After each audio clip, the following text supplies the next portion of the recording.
was a powerful prophet who could call down fire from the sky and raise the dead, yet he was also a man who ran for his life and begged God to die. This is the unfiltered story of Elijah, his triumphs, his fears, and his unshakable faith in the face of darkness in an age of corruption and idolatry. One lone prophet stood against an entire kingdom's false gods.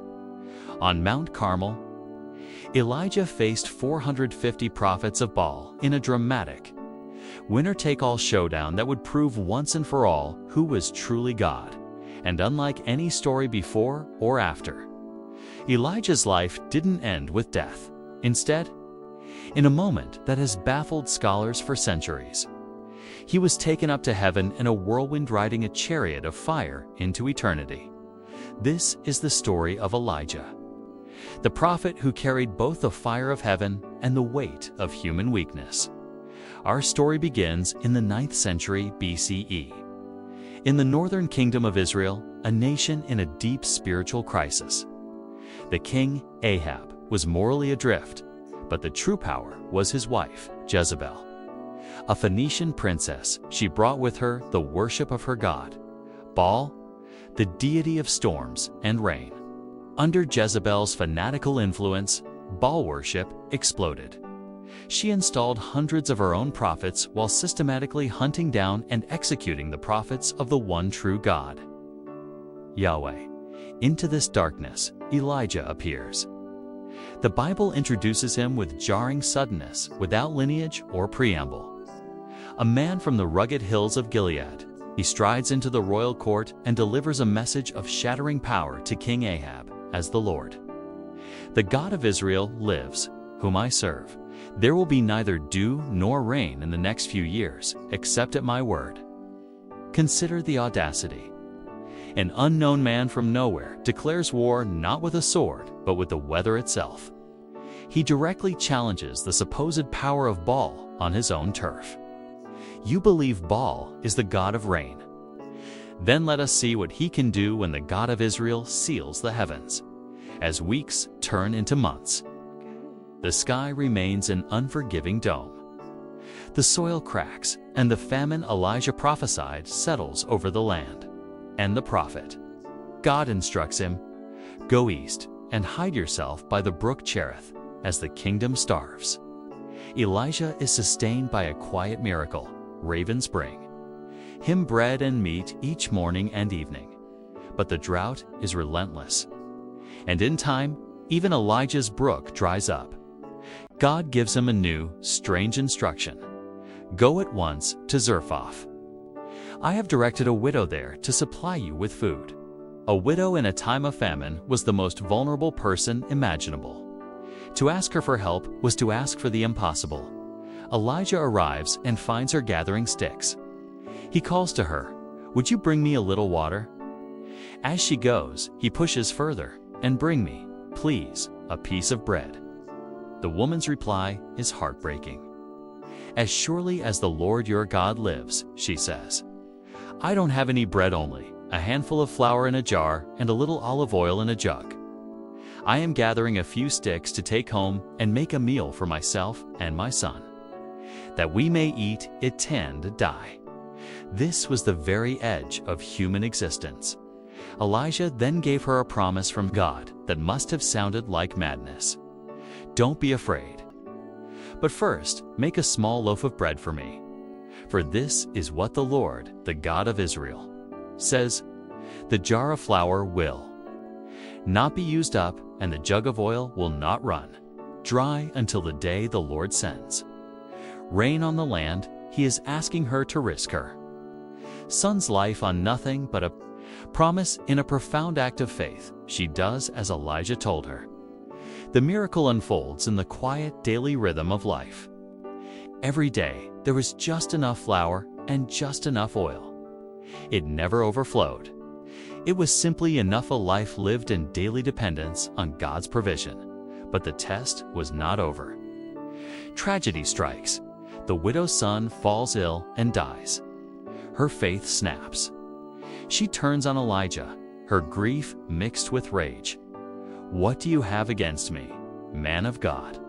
"Did you come to remind me of my sin and kill my son?" Elijah simply says, "Give me your son."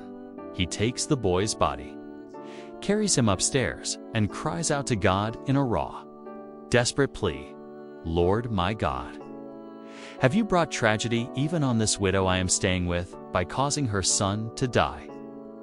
Then he stretches himself out on the boy 3 times, crying, "Lord my God, let this boy's life return to him." And God heard him. The boy's life returned. Elijah carries the living child to his mother with the simple words, "Look, your son is alive." The woman's response changes everything. Her faith is reborn, now deeper than ever. She looks at Elijah and declares, "Now I know that you are a man of God, and that the word of the Lord from your mouth is the truth." After 3 years, the land is a wasteland. King Ahab has spent this time hunting for Elijah, blaming the prophet, not his own sin, for the nation's suffering. Finally, God's instruction comes to Elijah, "Go and present yourself to Ahab, and I will send rain on the land." The time for hiding is over. When the 2 men meet, Ahab's greeting is pure venom. "Is that you, you troubler of Israel?" Elijah's response is a thunderclap of truth. "I have not made trouble for Israel," he replies, "but you and your father's family have. You have abandoned the Lord's commands and have followed the Baals." He then issues a public challenge on Mount Carmel. He tells Ahab, "Now summon the people from all over Israel to meet me on Mount Carmel, and bring the 450 prophets of Baal." The day arrives. On one side stands a lone, weather-beaten prophet. On the other, 450 state-sponsored priests. Elijah steps forward and his voice rings out, "How long will you waver between 2 opinions? If the Lord is God, follow him. But if Baal is God, follow him." The people are silent. Elijah lays out the terms, 2 bulls on 2 altars with no fire. They will call on their gods. The God who answers by fire, he is God. The contest is brilliantly designed. If Baal, the god of storms and lightning, could not produce a single spark, he was nothing. The prophets of Baal go first. From morning until noon, they cry, "Baal, answer us." But there is only silence. Elijah begins to mock them, a piercing assault on their idol. "Shout louder," he taunts. Surely he is a god. Perhaps he is deep in thought, or busy, or traveling. Maybe he is sleeping and must be awakened. Goaded by his taunts, the prophets descend into a frenzy, gashing themselves with swords and spears, but there was no response. As evening approaches, Elijah calls the people closer. He rebuilds a ruined altar to the Lord with 12 stones, 1 for each tribe of Israel. Then he does something that defies all logic. He commands water to be poured over the offering, not once, but 3 times, until it floods the altar and fills a trench around it. He has made the miracle impossible by human means, with the nation watching. Elijah offers a simple prayer, "Lord, the God of Abraham, Isaac, and Israel, let it be known today that you are God in Israel, and that I am your servant. Answer me, Lord, answer me, so these people will know that you, Lord, are God, and that you are turning their hearts back again." Then it happens. The fire of the Lord falls. It consumes everything, the sacrifice, the wood, the stones, the soil, and all the water in the trench. The people fall on their faces, their spiritual paralysis shattered, and a single cry erupts. "The Lord, He is God. The Lord, He is God." The victory is absolute.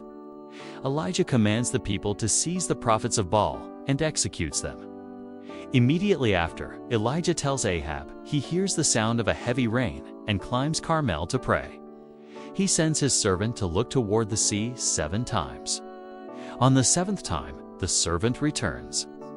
A cloud as small as a man's hand is rising from the sea.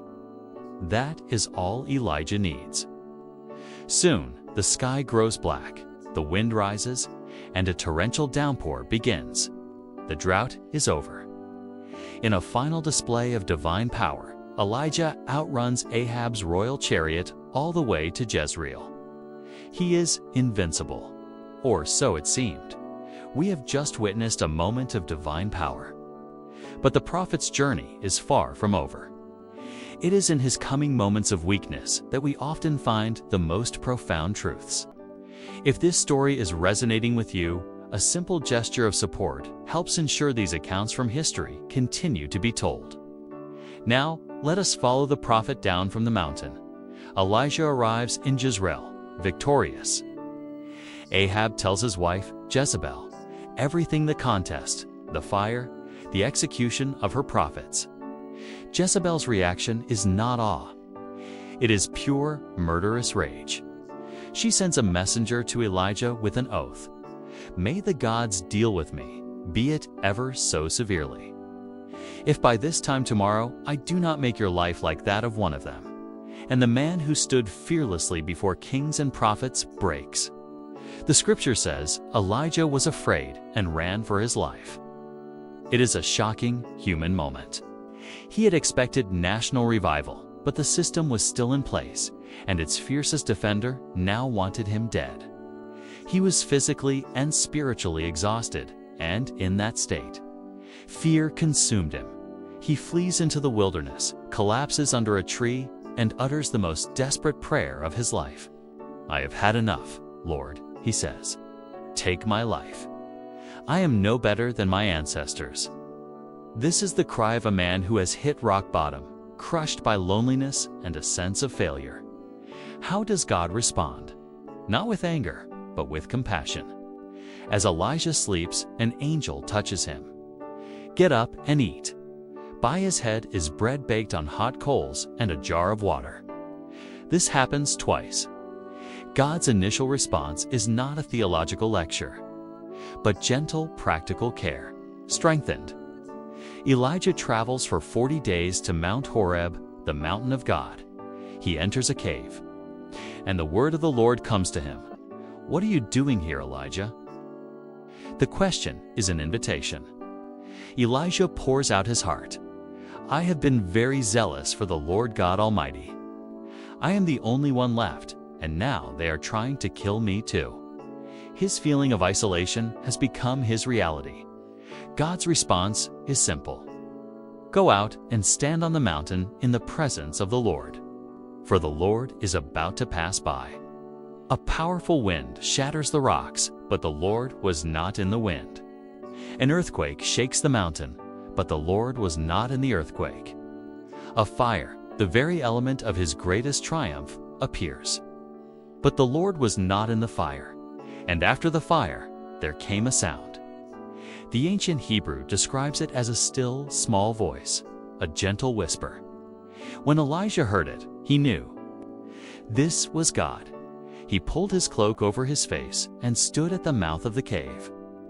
The prophet of fire and storm had to learn that God's presence is not only in the spectacle.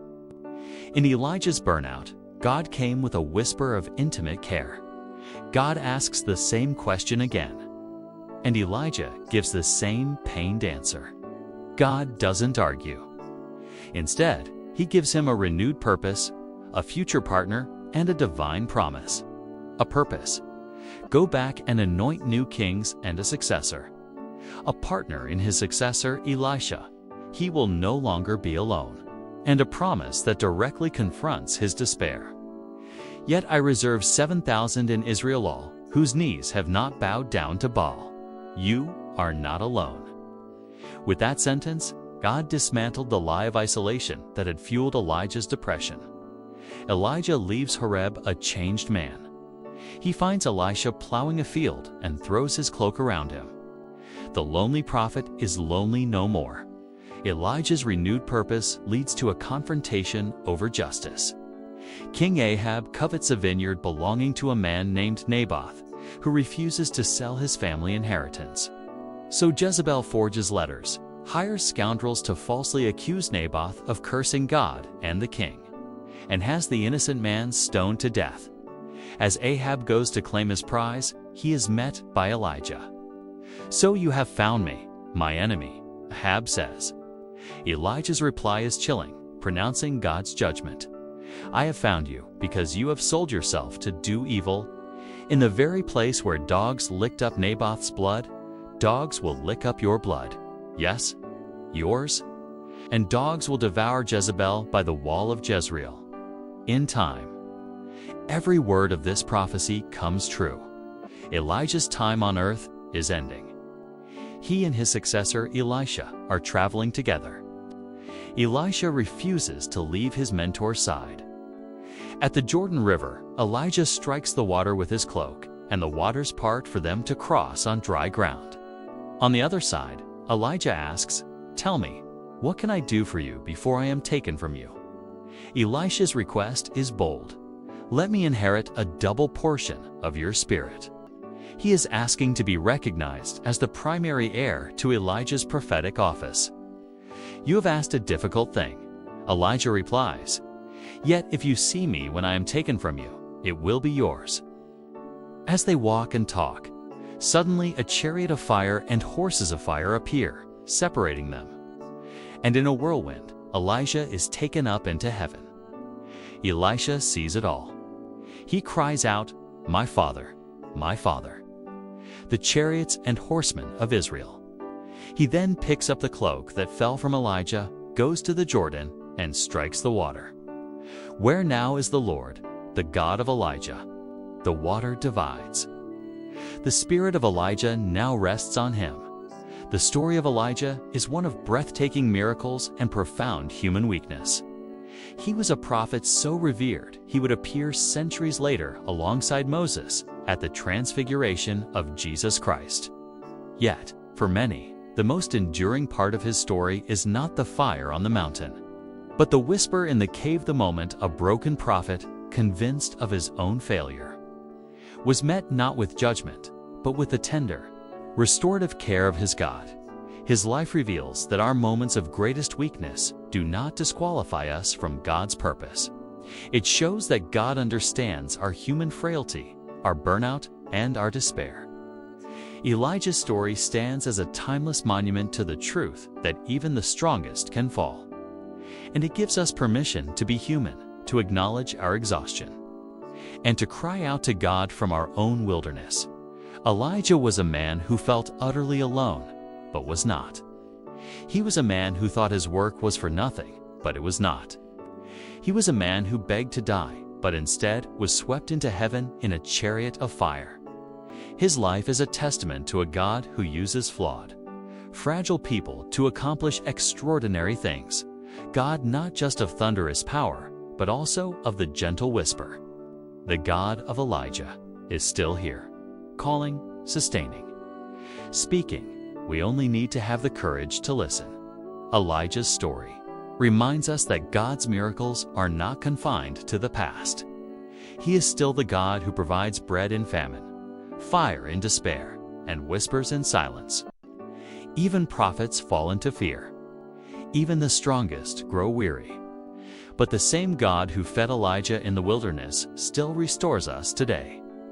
When we feel alone, unseen, or unworthy, He reminds us that His power is made perfect in weakness. The fire on Mount Carmel proved His supremacy. The whisper on Mount Horeb proved His tenderness. What fire from heaven is God calling you to kindle in your life? How do you find strength when life feels overwhelming? Share your story or your favorite verse below. Let others see the God who still answers, not just by fire, but by faith. And don't forget to share this story of Elijah so others may also encounter the same God, powerful, merciful, and near to those who listen for His whisper.